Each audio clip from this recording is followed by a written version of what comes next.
The coronavirus is not a uniform virus as believed until a few days ago. On the contrary, there are 6 varieties of this infectious virus on the streets of cities around the world.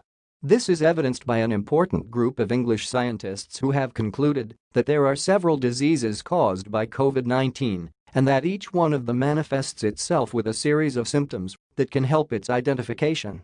Having very different symptoms and cough or medium or high fever were added to the very recognizable in other patients, such as muscle pain, the tiredness, and in some cases even disorientation in those infect. The team has discovered all 6 types belong to the prestigious King's College London Centre in the United Kingdom, one of the centres that are at the forefront for the best knowledge of the coronavirus worldwide. It has also come to a better analysis to know the severity levels of this powerful virus that swarms the planet, concluding that this discovery can be very useful for the treatment of patients, whether or not oxygen is required, treatment with a respirator, or simply whether to decide to hospitalize, according to which of the variants the patient has been infected. Another conclusion reached by this team of scientists is to assess the waiting time for hospitalization since infections occur.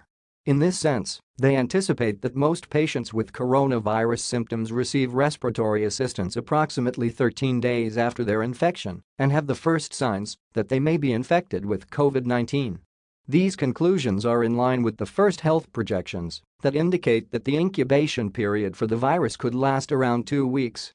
In any case, it is ruled out that its effects are immediate as it happens with other affections in the respiratory tract. However, one of the benefits that this scientific discovery could have is its application for monitoring people who may develop this virus in a possible wave that would take place starting in the fall. Especially the most vulnerable to developing it, as they could have better care depending on the type of virus they have contracted.